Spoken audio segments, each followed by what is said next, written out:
Bismillahirrahmanirrahim. Assalamualaikum warahmatullahi wabarakatuh. Puji syukur senantiasa kita panjatkan kehadirat Allah Subhanahu wa ta'ala. Berkat limpahan rahmat dan hidayahnya, kita masih diberikan kesehatan dan juga kenikmatan dalam menjalankan aktivitas. Salawat serta salam tetap juga kita aturkan kepada junjungan kita, Nabi besar Muhammad SAW. Berkat beliau, kita bisa merasakan dunia penuh dengan keilmuan dan dunia penuh dengan cahaya ini. Di sini kami membuat video untuk menuntaskan salah satu daripada mata kuliah kami, yaitu Kapita Selecta, yang mana salah satu bahagian daripada ujian tengah semester. Perkenalkan, nama saya Ajis Evander, NIM 1911101151. Prodi Pendidikan Agama Islam Lokal 3 semester 4, Fakultas Tarbiyah dan Ilmu Keguruan YIN Samarinda. Sebelumnya teman-teman, apa itu Kapita Selecta? Kapita Selecta adalah suatu atau sebuah mata kuliah yang membahas kumpulan-kumpulan masalah dari pendidikan yang penting dan terpilih untuk dicari penyebab dan ditentukan jalur keluarnya. Jadi di sini kita mencari masalah-masalah yang terjadi pada pendidikan dan untuk kita tentukan jalan keluarnya atau kita memberikan solusi. Untuk lebih lengkapnya, nanti kami akan menjelaskan makalah teman-teman kami dari kelompok 1 sampai dengan kelompok 6. Baik, memasuki pembahasan pada makalah yang pertama mengenai tentang perkembangan sistem pendidikan agama Islam di Indonesia. Sebelumnya, banyak yang bertanya, apa sih itu pendidikan agama Islam? Pendidikan agama Islam adalah suatu proses yang dilakukan untuk menciptakan manusia yang seutuhnya beriman dan bertakwa kepada Allah dan mampu mewujudkan keberadaannya sebagai khalifah Allah di muka bumi ini berdasarkan ajaran Al-Quran dan As-Sunnah. Maka tujuan daripada terciptanya manusia yang seutuhnya dapat diartikan bahwa pendidikan Islam merupakan proses penciptaan manusia yang memiliki kepribadian serta berakhlak mulia sebagai makhluk pengemban amanah di bumi. Selanjutnya adalah bentuk pendidikan agama Islam dalam sistem pendidikan di Indonesia. Penyelenggaraan pendidikan Islam, agama Islam di Indonesia berdasarkan peraturan perundang-undangan secara langsung atau tidak langsung yang dijadikan pedoman pendidikan agama Islam di instansi pendidikan formal. Dasar hukum penyelenggaraan pendidikan tersebut adalah dasar ideal, yaitu falsafah negara yang berarti Pancasila, yang sila pertama yaitu ketuhanan yang Maha Esa. Mengandung pengertian bahwa bangsa Indonesia memiliki keyakinan dan ketakwaan kepada Tuhan yang Maha Esa. Untuk menyadarkan hal tersebut, maka diperlukan pendidikan agama Islam. Karena tanpa pendidikan, ketakwaan kepada Tuhan sulit untuk terwujud. Dalam pelaksanaannya, pendidikan agama Islam di Indonesia mengalami beberapa problematika atau masalah-masalah dalam proses pelaksanaannya. Di antaranya pada lembaga pendidikan sekolah, salah satu yang menjadi keluhan guru-guru pendidikan agama Islam di suatu sekolah negeri adalah sedikitnya jam pembelajaran agama. Oleh karena itu, pembelajaran agama Islam baru dapat diberikan dalam bentuk yang sangat minimal, sekitar 2-3 jam pada satu pekan pertemuan. Karena minimnya waktu yang disediakan, maka pembelajaran agama Islam lebih fokus kepada tauhid dan fikih yang terjadi pada saat sekarang ini di kebanyakan sekolah.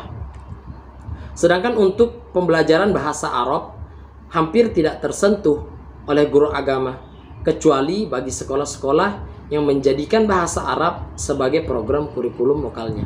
Itu adalah salah satu problematika yang terjadi pada sekolah negeri untuk mata pelajaran pendidikan agama Islam. Di samping itu, memasuki masa era globalisasi, dunia pendidikan di Indonesia menjadi heboh. Kehebohan tersebut bukan disebabkan oleh kehebatan mutu pendidikan nasional, akan tetapi lebih banyak yang disebabkan karena kesadaran akan bahaya keterbelakangan pendidikan di Indonesia. Berbagai persoalan pendidikan muncul berkembang seperti rendahnya kualitas pendidikan secara umum, masalah anggaran pendidikan, tidak meratanya kesempatan pendidikan, dan mahalnya biaya pendidikan. Dan lebih khusus lagi, problematika juga terjadi pada profesi keguruan yang merupakan ujung tombak dunia daripada pendidikan itu sendiri. Beberapa permasalahan yang teridentifikasi antara lain rendahnya kualitas guru, tidak profesional dalam melaksanakan tugas keguruan, kurangnya penghargaan masyarakat terhadap profesi guru, dan tingkat kesejahteraan guru yang relatif masih rendah. Permasalahan-permasalahan pendidikan Islam di era globalisasi perlu dikemukakan bahwa permasalahan pendidikan yang diuraikan dalam makalah ini terbatas pada masalah pendidikan formal. Maka dari itu, adapun solusi yang kami tawarkan adalah sebagai pendidik ke depan mengoptimalkan sebaik mungkin dalam mengajarkan ilmu-ilmu agama sehingga apa yang sudah disusun itu bisa tercapai dan semua aspek-aspek yang sudah direncanakan bisa dilaksanakan. Waktu bukanlah batasan bagi kita untuk mengajari anak-anak. Kita bisa membuat suatu atau semacam komunitas keislaman seperti Rohani Islam, Rohis, atau organisasi-organisasi khusus untuk pengkajian Islam di sekolah kita. Itu akan menjadi suatu hal yang spektakuler atau wow pada sekolah umum negeri yang memiliki komunitas sekolah agama, memiliki komunitas agama. Dari komunitas itu kita timbulkan, kita bangkitkan lagi daripada semangat-semangat kita untuk mengajarkan semua aspek-aspek yang sudah kita susun tersebut. Di samping itu, kami mengajak juga kepada masyarakat dan juga kepada lingkungan untuk menghargai dan menghormati setiap segala sesuatu apa yang kita kerjakan selaku pendidik agama Islam. Terima kasih. Selanjutnya berlanjut ke materi makalah yang kedua, yaitu mengenai tentang konsep budaya nasional sebagai dasar pendidikan.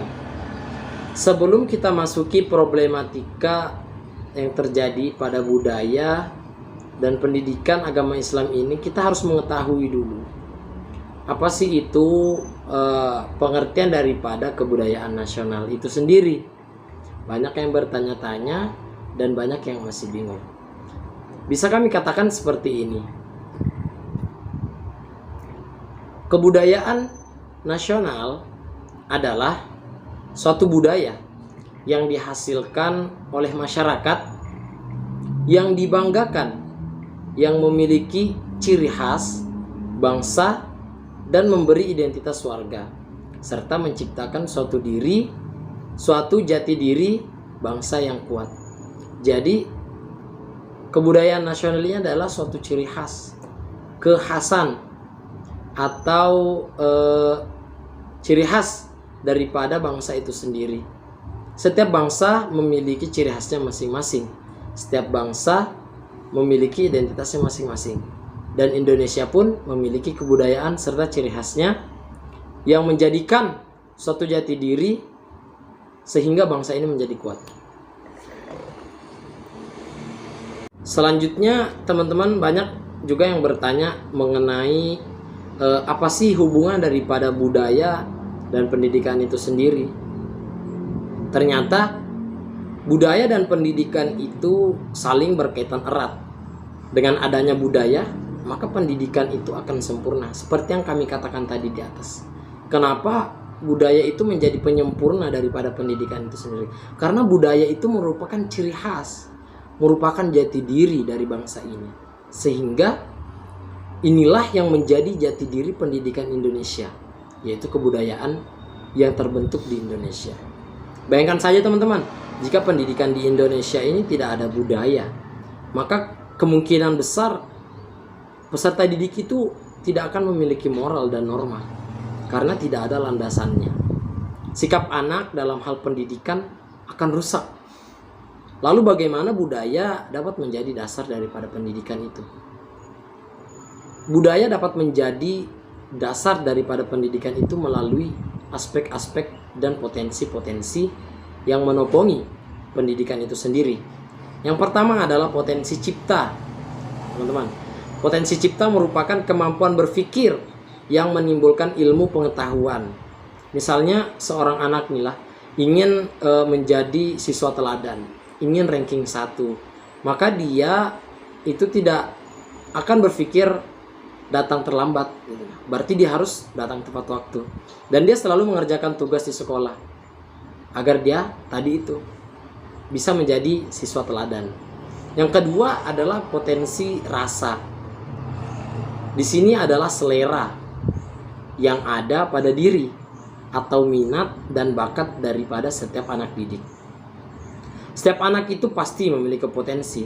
Dalam potensi ada minat, maka dalam pendidikan harus menyediakan wadah untuk minat dari siswa-siswanya dengan memberikan mata pelajaran atau ekstrakurikuler, baik itu dari seni, olahraga, dan pemantapan daripada ilmu pendidikan itu sendiri. Selanjutnya yaitu potensi karsa, sikap diri. Dalam pendidikan, sikap diri sangat perlu dalam diri anak didik. Maka setiap diri dapat diterapkan dalam mata pelajaran pendidikan agama Islam dan pendidikan kewarganegaraan. Jadi itu tadi teman-teman. Ternyata pendidikan dan budaya itu saling berkaitan. Budaya dan pendidikan harus saling berjalan selaras dan bersama. Sehingga pendidikan dan kebudayaan ini bisa menghasilkan peserta didik yang berprestasi, bahkan banyak menciptakan siswa-siswa teladan. Untuk permasalahan pada budaya pendidikan pada saat ini, pada makalah ini, tadi dikatakan pada potensi, kami ingin mengutip pada potensi cipta, ya kan? Menimbulkan ilmu pengetahuan. Jadi seorang anak itu memang harus diberikan suatu kebiasaan yang menjadi budaya dan yang menjadikan mereka itu motivasi bagi diri mereka untuk menjadi siswa teladan. Banyak sekarang siswa-siswa peserta didik di Indonesia ini memang yang datang terlambat, ya kan, malas mengerjakan tugas dan lain sebagainya. Budaya itulah yang harus kita rubah menjadi lebih baik. Datang lebih awal, mengerjakan tugas tepat waktu, dan memanfaatkan waktunya sebaik mungkin untuk pemantapan dan pengaktifan diri mereka nanti dalam mata pelajaran yang lain. Baik, kalau tadi membahas mengenai tentang konsep budaya sebagai dasar pendidikan, sekarang kita masuk di makalah ketiga yang mengenai pendidikan Islam dan budaya. Ini lebih mengkerucut lagi ya teman-teman. Pendidikan merupakan pembudayaan umat manusia yang paling diperlukan keperluan hidupnya. Meskipun pendidikan itu sendiri pada mulanya timbul dan berkembang dari sumber culture umat itu sendiri, sehingga di sini pendidikan Islam harus memiliki watak lentur terhadap perkembangan aspirasi kehidupan manusia sepanjang zaman, yaitu tidak menghilangkan prinsip-prinsip nilai yang mendasarinya. Pendidikan Islam mampu mengkoordinasikan tuntutan hidup manusia dari zaman ke zaman, termasuk tuntutan di bidang teknologi. Dalam pendidikan ilmu dan teknologi, pendidikan Islam mampu mengarahkan dan mengendalikan sehingga nilai formal, nilai fundamental bersumber dari iman dan takwa kepada Allah Subhanahu wa taala. Karena hakikatnya merupakan rujukan tingkah laku manusia yang memancarkan getaran hati manusia, serta sistem budaya hidup berdasarkan nilai-nilai Islam yang berorientasi kepada kesejahteraan hidup di dunia untuk meraih kebahagiaan di akhirat. Cukup Ki. Selanjutnya, problematika pada pendidikan Islam dan budaya ini. Yang pertama, pada pendidikan Islam itu sendiri itu memiliki dua faktor, yaitu internal dan eksternal. Dari sisi faktor internalnya, yaitu relasi dari kekuasaan dan orientasi pendidikan Islam sebagaimana yang dicita-citakan secara nasional. Barangkali dalam konteks era sekarang ini tidak menentu. Pendidikan lebih cenderung berpijak kepada kebutuhan pragmatis, masalah kurikulum yang yaitu perubahan dari tekanan pada hafalan dan daya ingat tentang teks ajaran-ajaran agama Islam. Pendekatan atau metode pembelajaran masih banyak yang menggunakan konservatif seperti ceramah dan biaya pendidikan. Itu daripada faktor internalnya. Selanjutnya faktor eksternal. Masalah besar yang dialami dunia pendidikan Islam yaitu antara ilmu agama dan ilmu umum. Kelemahan dunia pendidikan Islam dan menjadi penghambat dunia pendidikan Islam. Seperti yang dibahas tadi di makalah yang pertama, yaitu kekurangan waktu atau minimnya waktu pendidikan agama Islam yang diajarkan di sekolah umum daripada materi-materi umum. Berbeda dengan sekolah-sekolah pada pondok pesantren atau madrasah-madrasah yang memang mengutamakan dan mengkhususkan pengkajian agama Islam. Selanjutnya problematika pada budaya itu sendiri. Ada beberapa problematika. Di antaranya adalah masalah konflik antar etnis. Ini sesuai dengan kodratnya. Manusia merupakan makhluk yang membutuhkan satu sama lain, gitu ya. Manusia itu makhluk sosial, saling membutuhkan, gitu ya. Tanpa kehadiran orang lain, manusia tidak akan berarti apa-apa. Adapun konflik disebabkan beberapa hal, diantaranya karena perbedaan antar individual. Yang kedua, perbedaan kebudayaan. Dan yang ketiga adalah perbedaan kepentingan kepribadian. Selanjutnya masalah konflik antar agama. Antar agama ini merupakan unsur perekat yang menimbulkan keharmonisan sekaligus unsur pembelah disintegritas. Pandangan fungsional agama ialah suatu yang mempersatukan inspirasi yang luhur, memberikan pedoman tentang nilai-nilai Islam dan moral, serta memberikan ketenangan dan kedamaian pada masyarakat. Usaha mengembangkan toleransi antar umat beragama dan membiarkan orang lain melakukan kegiatan keagamaannya mereka. Lakum dinukum waliyadin. Selanjutnya adalah masalah konflik antar mayoritas dan minoritas. Di Indonesia ini masih banyak adanya perasaan sebagai etnis yang paling berkuasa di wilayahnya. Akibat etnis lain yang secara ekonomi lebih mampu dan lebih mapan dapat memicu terjadinya konflik. Ya, dari perbedaan antara mayoritas dan minoritas itu tadi dapat menimbulkan konflik ternyata. Selanjutnya yaitu masalah konflik antar pribumi dan non pribumi serta perlakuan diskriminatif.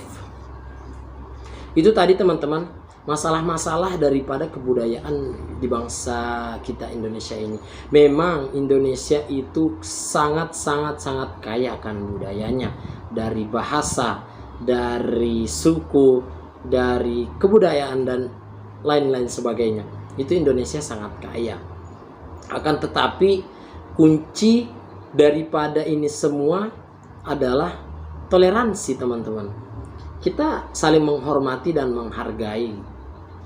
Kita menghormati teman-teman kita yang berbeda dengan kita, dan mereka menghargai dan menghormati juga apa yang kita lakukan, teman-teman. Untuk masalah-masalah yang dikatakan di makalah, itu menurut saya sangat minim terjadi di negara kita. Sangat minim. Mungkin ada, tetapi sedikit sekali. Karena di Indonesia ini sangat kental akan kebersamaannya. Baik itu antar suku, baik itu antar agama, baik itu antar mayoritas dan minoritas, baik itu antar kepentingan. Kita itu sudah saling mengerti ternyata, teman-teman. Akan tetapi kita menghindarkan ini semua terjadi. Jangan sampai masalah-masalah dan konflik yang dicatatkan di pada makalah ini sampai terjadi. Ketika itu terjadi, sungguh kacau dan lebih rumitnya pendidikan di negara kita ini daripada saat ini. Sekarang saja sudah rumit, apalagi ditambah konflik-konflik yang terjadi antar budaya di negara kita ini. Terima kasih. Berapa sudah, Pak? Baik, kita memasuki makalah yang keempat, yaitu mengenai tentang dasar undang-undang wajib belajar. Ternyata teman-teman ada undang-undang yang mewajibkan kita dalam pendidikan atau belajar, gitu ya. Untuk dasar wajib belajar kita ini sendiri itu biasa dibacakan di setiap upacara pada hari Senin, yaitu undang-undang terdapat pada Undang-Undang Dasar 1945. Ada dua pokok pembahasan, yaitu terkait tentang pendidikan nasional. Yang pertama adalah pendidikan adalah hak bagi seluruh rakyat Indonesia. Jadi seluruh yang masih berusia pendidikan itu mendapatkan hak untuk belajar.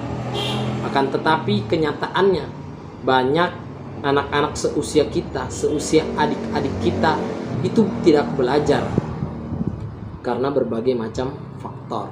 Yang kedua yaitu pendidikan memiliki tujuan untuk mencerdaskan kehidupan bangsa.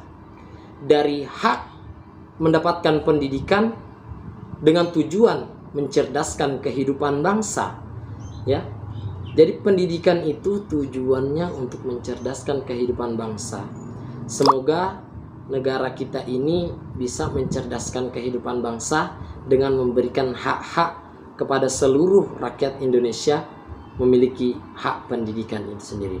Dapat dilihat daripada Undang-Undang Dasar 1945 bahwa negara Indonesia berkewajiban memberikan hak kebebasan atas warga negara untuk memperoleh pendidikan agar dapat terwujudnya masyarakat yang adil dan sejahtera, juga terdapat di dalam Undang-Undang 1945. Kehidupan yang lebih bermakna sehingga diperoleh kebahagiaan hidup baik secara individual maupun secara kelompok, yang memiliki suatu rancangan dan proses suatu kegiatan yang berdasarkan pada landasan yang kokoh dan arah yang jelas sebagai tujuan yang hendak dicapai. Jadi dasar daripada pendidikan itu sudah sangat kuat, yaitu Undang-Undang Dasar 1945.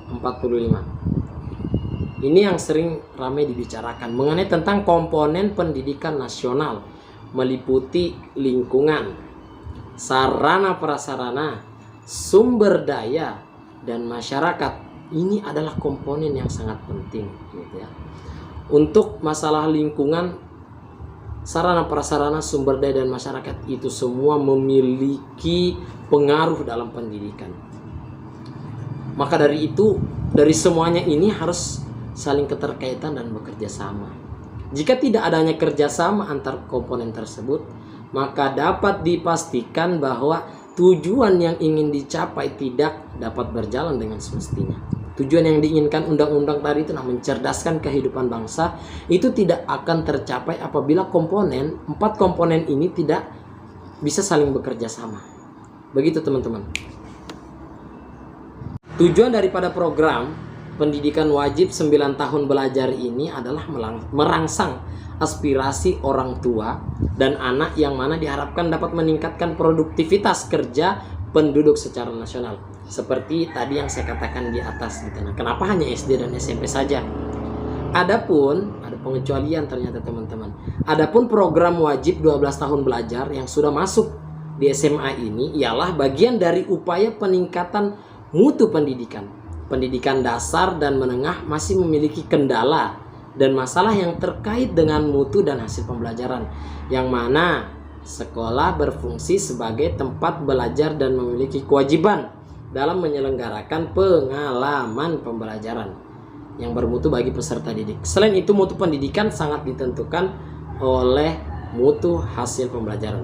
Mutu hasil pembelajaran tersebut ditunjukkan oleh pencapaian hasil belajar siswa, angka lulusan, mengulang, dan putusan sekolah. Adapun undang-undang yang membahas tentang wajib belajar yaitu diantaranya adalah Undang-Undang Sisdiknas nomor 20 tahun 2003, pendidikan sebagai pengganti Undang-Undang nomor 2 Sistem Pendidikan Nasional tahun 1999, dan pemerintah mengeluarkan Peraturan Pemerintah nomor 47 tahun 2008 tentang wajib belajar 9 tahun yang seperti saya katakan di atas tadi, yang berkonsep pada pendidikan semesta, universal basic education, untuk membuka kesempatan pendidikan dasar. Ya, jadi 9 tahun belajar itu hanya untuk membentuk dasar, kan, tetapi 12 tahun belajar tadi itu untuk meningkatkan mutu. Adapun problematika yang terdapat dalam makalah ini adalah itu daripada konsep dari kewajiban belajar itu sendiri yang dilakukan bagi masyarakat Indonesia.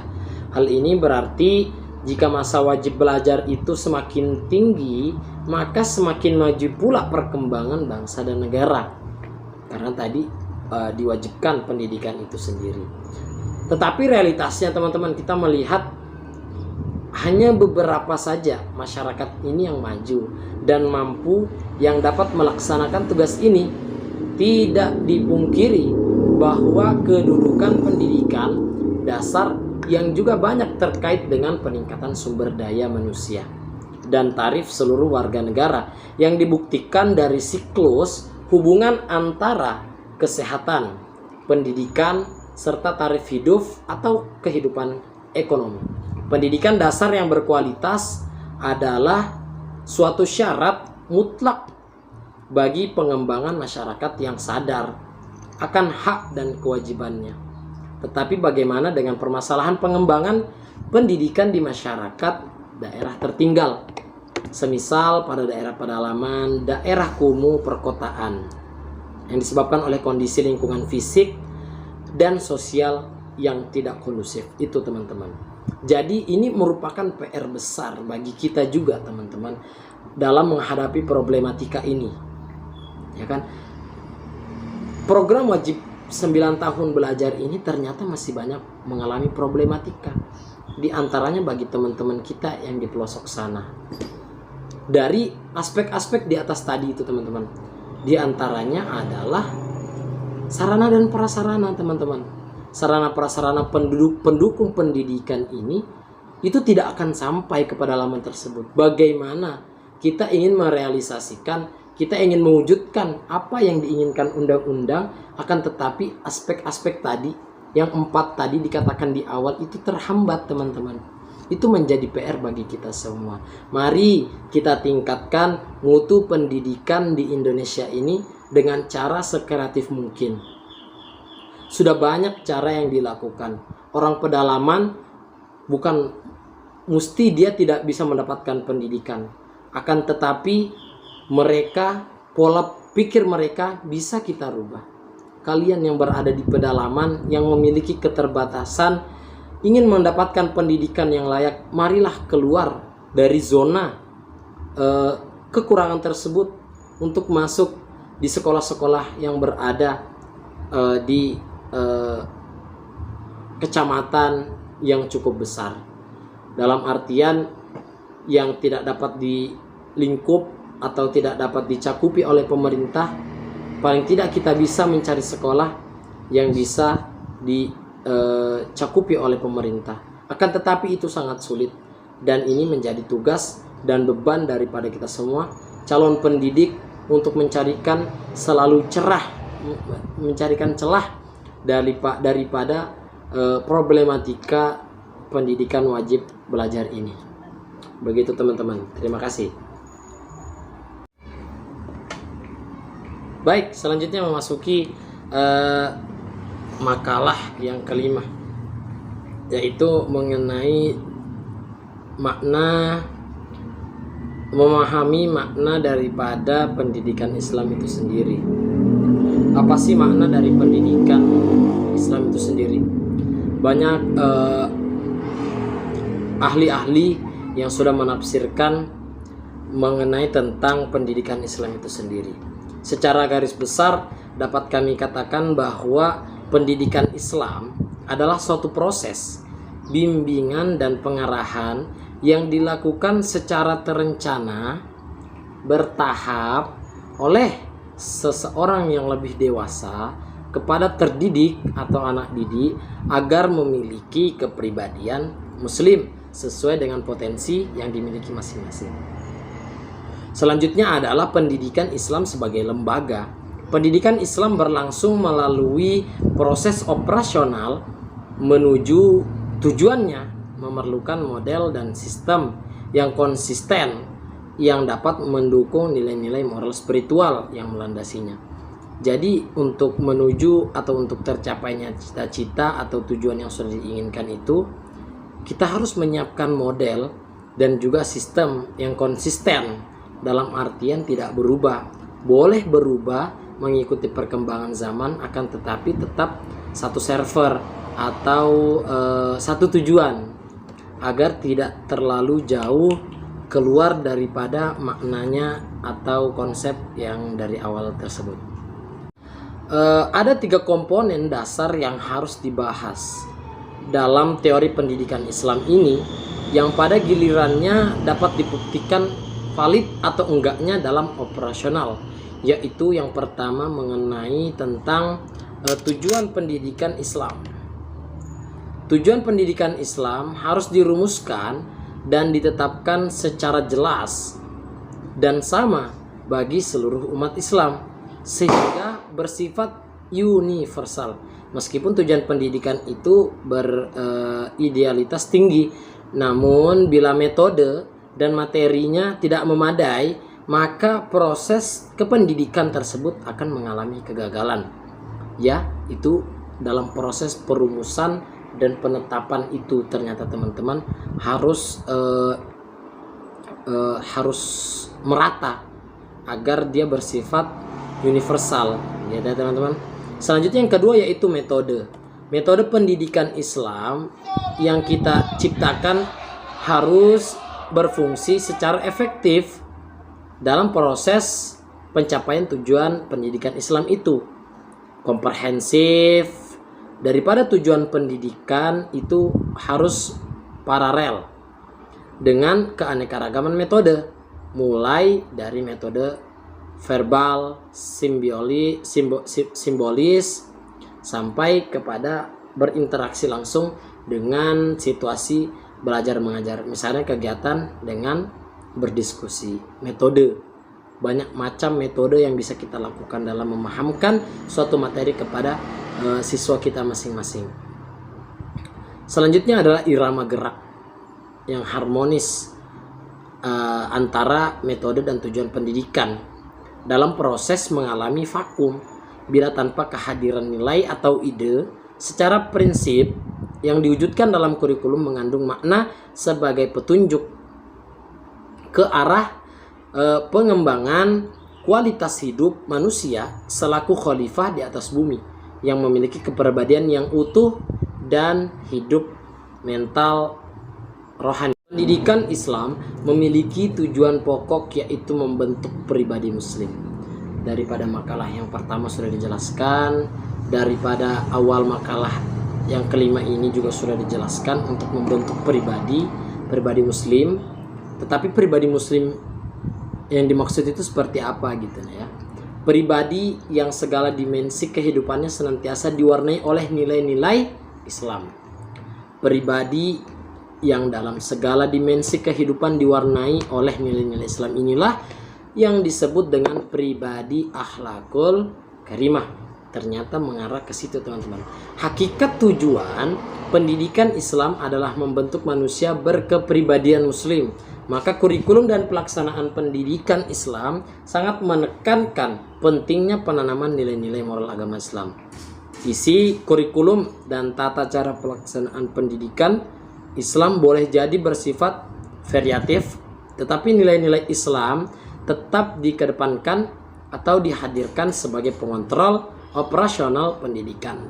Jadi begitu, teman-teman. Jadi ada memang aspek-aspek keislaman yang harus ditanamkan di dalam pendidikan kita ini. Agar apa? Agar peserta didik di Indonesia ini memiliki tadi yang dikatakan di atas, yaitu akhlak, sifat akhlakul karimah. Memiliki akhlak, adab yang bagus, sopan santun, dan juga keislaman, nilai-nilai keislaman yang lainnya. Seperti itu, teman-teman. Wah, shit. Baik, selanjutnya memasuki makalah yang terakhir, yaitu makalah yang ke-6, membahas mengenai tentang konsep pendidikan prasekolah. Ada sekolah-sekolah atau pendidikan-pendidikan yang dilakukan sejak dulu sebelum kita masuki masa sekolah, yaitu sebelum SD maupun SMP, ya teman-teman. Jadi maksud dari pendidikan prasekolah itu apa sih, teman-teman?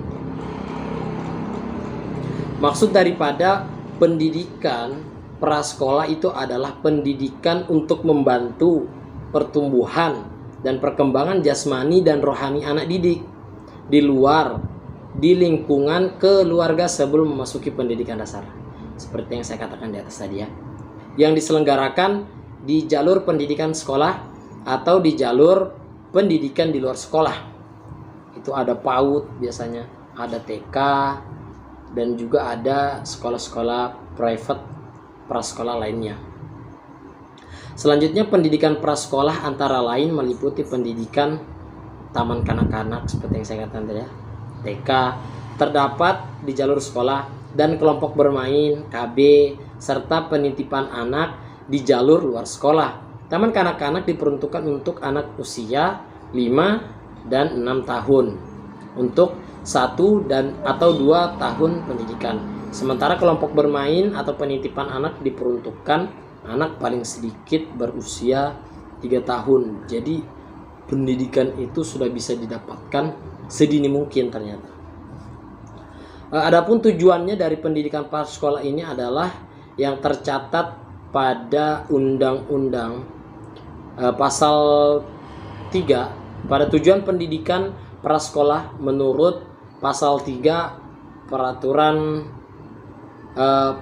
pemerintah nomor 27 tahun 1990 adalah untuk membantu meletakkan dasar ke arah perkembangan sikap, pengetahuan, keterampilan, dan daya cipta yang diperlukan oleh anak didik dalam menyesuaikan lingkungannya dan untuk pertumbuhan dan perkembangannya selanjutnya.